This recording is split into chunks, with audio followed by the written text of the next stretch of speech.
¿Qué tal, Cabanilles? ¿Te has despertado? Luis, a ver si cambias ya el chistecito, ¿no? Oye, por cierto, ¿cómo se llama la nueva de Economía? Begoña, y es muy maja. ¿Quieres que te la presente? Sí, claro, si es que está de bandera. Mira, voy a jugar la carta de Madurito interesante a ver si la conquisto. Tío, ¿tú no te cansas de hacer el ridículo? ¿Por qué no le grabas un casete de los tuyos con esas canciones molonas como se ha hecho toda la vida para romper el hielo? Luis, yo no soy de los que tiene miedo de salir de su zona de confort. Llámale y atento que vas a aprender a cortejar a una dama. ¡Begoña! ¿Qué tal, Luis? Mira, este es Cabanilles. Hace un podcast de fenómenos paranormales con 50 años. Manda huevos. Qué simpático eres, Luis. Bueno, Bego, porque te puedo llamar Bego, ¿no? No le hagas ni caso. Encantado. Baboso, cuidadito. No aproveches para rimar cebolleta que te cruzo la cara. Perdona, es que ha sido un reflejo instintivo. Vale, va. ¿Y de qué va tu programa? Pues una ventana abierta a los límites de la ciencia. Son muchas las preguntas que se ha hecho el ser humano desde sus orígenes. ¿Quiénes somos? ¿Para dónde vamos? Joder, vaya chapa que le está metiendo cava. ¿Te quieres callar, va? Y luego, como decía, con el tiempo han surgido nuevas dudas sobre el mundo que nos rodea. ¿Es real la telepatía? ¿Existe otra humanidad? Así, desde un punto de vista 100% argumoso, intento responder al porqué, al cómo y al de qué de los fenómenos forteanos. Que se ha dormido. Menuda lección me has dado, Casanova, que la tienes en el bote.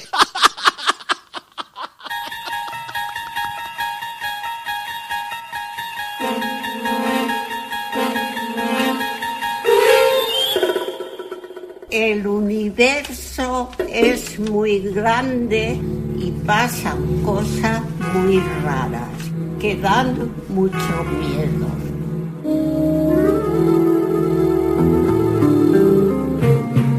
Esto es más allá, pero no tanto. Una ventana abierta al mundo de la parapsicobiofísica, de la mano de Javier Cabanilles, para Plaza Radio.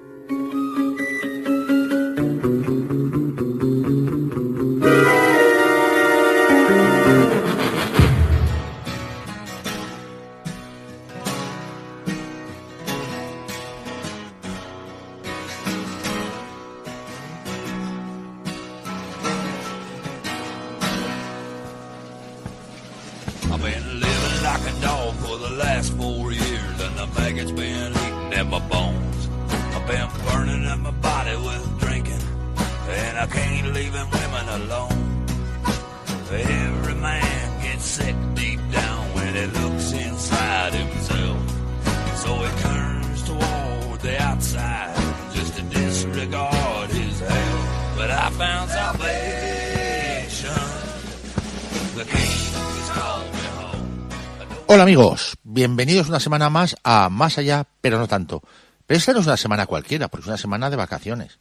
Pero a la vez no son unas vacaciones cualquiera, porque es una fecha de recogimiento, de introspección, de reflexión.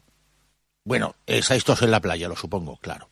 Y es que la Semana Santa no es lo que era. Cuando éramos pequeños, ¿acordáis ahí toda la tele que sacaban a los muñecos de madera que había en procesión por los pueblos de España? Y luego que no faltara una peli de Ben-Hur, el Rey de Reyes y todas estas. Pero ahora la figura de Jesús de Nazaret está un poco ya comprometida, digamos. Por muchos motivos. La Iglesia, pues, se la cree el que se la cree, que cada vez son menos. Pero luego el personaje en sí también empieza a hacer un poquito de aguas. Más que nada porque Jesús de Nazaret, su historia, hay muchos paralelismos como para sospechar que fuera una historia original. De hecho, hay quien se pregunta si realmente existió alguien al que podamos llamar Jesús de Nazaret. Está claro que, igual que Jesús, Horus, nació una madre virgen sobre el 25 de diciembre. También se dice que caminó sobre las aguas. Mitra es otro de los dioses que muchas veces se comparan con el Nazareno. Tuvo 12 discípulos. Fue enterrado en una tumba y después de 3 días resucitó. La principal fiesta que celebraban sus seguidores era la Pascua, que coincide además con estas fechas. Luego está también, pues, Krishna, ¿no?, que fue perseguido por un tirano que asesinó a miles de niños. También hacía milagros. Formaba parte de una trinidad. Muchos, ¿no? Incluso Pinocho, que era hijo de carpintero, murió y al cabo de unos días resucitó. Pero para sacarnos de este lío, hemos traído aquí a Fernando Bermejo, que ha escrito un libro que yo creo que es muy recomendable para todos los que os interesen en estos temas. Se llama La invención de Jesús de Nazaret y lo edita Siglo XXI. En él se plantea quién era ese personaje histórico, si es que existió, que dio lugar al personaje que hoy llamamos Jesús de Nazaret.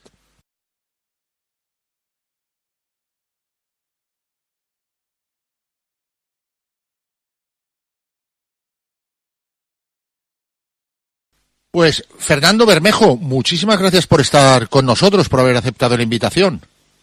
Pues nada, no, a vosotros también por la invitación, por supuesto.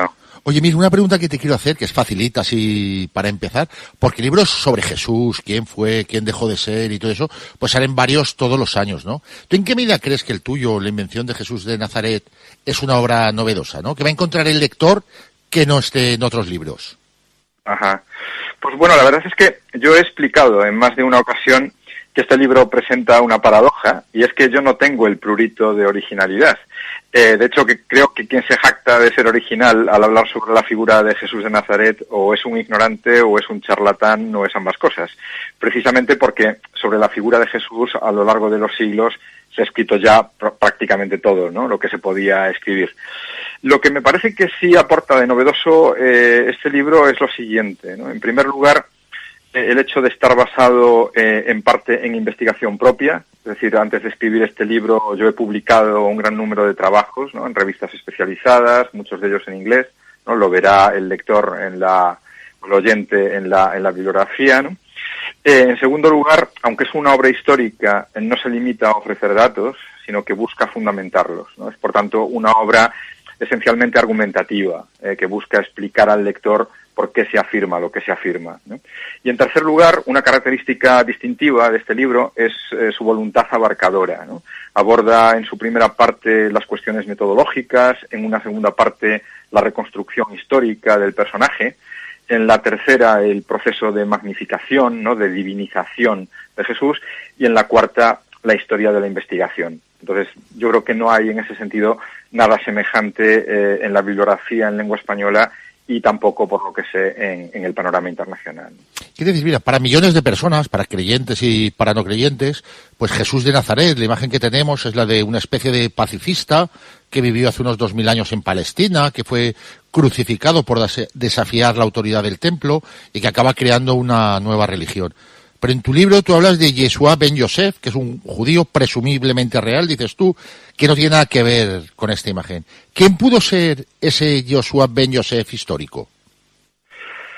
Bueno, pues sí tiene que ver con la visión tradicional, en la medida en que probablemente sí que fue un judío que vivió hace 2000 años, pero bueno, poco más. Es decir, probablemente fue, sí es verdad que fue o parece haber sido una personalidad intensamente religiosa, ¿no? Intensamente, comprometida con la religión de Israel, y en este sentido ya sí que cabe hacer ya una diferenciación con respecto a la visión tradicional, porque la visión tradicional hace de Jesús una especie, como tú decías, ¿no? de rompedor con el templo o de rompedor con la ley. No hay nada en las fuentes críticamente leídas que nos lleve a pensar en esto. Entonces, probablemente Jesús fue un individuo intensamente religioso, un visionario, se puede decir, religioso como otros que hubo en su época, pero al mismo tiempo también un individuo profundamente comprometido con la libertad de Israel y del pueblo de Israel. Y de hecho hay toda una serie de indicios en los textos que nos hacen pensar que de algún modo, que es difícil determinar, pero de algún modo estuvo comprometido con la liberación política también del pueblo de Israel, y que precisamente por eso fue crucificado. Mira, no sé si estoy en lo cierto, ¿no? Pero a mí me recuerda un poco al protagonista del increíble Hombre Menguante, en el sentido de que cuando yo era pequeño, para mí Jesús de Nazaret era como el de las películas de Cecil B. DeMille, ¿no? Pero cada vez va quedando un poquito menos de él. ¿Sabemos más de Jesús ahora que hace años? Porque parece, no sé si la investigación no avanza, que sí que salen nuevos datos. ¿Sabemos más de él o muchos datos que le atribuíamos han ido desapareciendo precisamente porque lo que sabemos lo sabemos mejor? Bueno, hay varias cosas que habría que distinguir. Es correcto que últimamente no se han descubierto nuevas fuentes sobre Jesús, ¿no? Entonces, quienes intentan sacar réditos crematísticos, ¿no?, de todo lo que tiene que ver con Jesús, ¿no?, y es cierto que la charlatanería abunda en este campo, pues intentan convertir cualquier novedad en una especie de revolución acerca de Jesús. Esto no se puede hacer, es decir, es una cosa completamente ilegítima, ¿no? Porque después de los descubrimientos de Qumran, ¿no?, a mediados del siglo XX, pero que sobre Jesús directamente tampoco nos aportan nada, ¿no? Nos aportan más sobre su contexto, ¿no? Pero no hay nuevas fuentes sobre Jesús. Las fuentes siguen siendo básicamente las mismas. Y otra pregunta, ¿sin Pablo de Tarso estaríamos hablando hoy de Jesús de Nazaret? Bueno, probablemente no, porque, a ver, aunque Pablo no fue el iniciador del proceso de magnificación de la figura de Jesús, ¿no? Antes, digamos, la historiografía habla de una serie de individuos llamados helenistas que ya empezaron, ¿no?, a pensar sobre Jesús con determinadas categorías que lo elevaban, digamos, sobre el común de los mortales. Sin embargo, Pablo sí que fue, digamos, un principal constructor de la leyenda sobre Jesús y sí que fue, seguramente es un más eficaz propagandista, ¿no? Entonces, en ese sentido, sí que, en cierto modo, se podría afirmar que sin Pablo Jesús no se conocería, no se habría conocido como es conocido.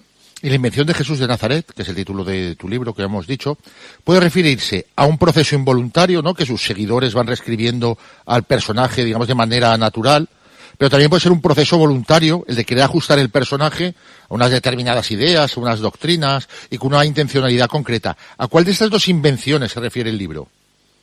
Sí, esa es una buena pregunta. La verdad es que se refiere a ambos tipos de invención. Es decir, en mi libro insisto en que mucho de lo que tiene que ver con la construcción de Jesús se produjo de forma espontánea, ¿no?, a raíz, por ejemplo, de experiencias que fueron interpretadas como visiones o apariciones de Jesús, ¿no?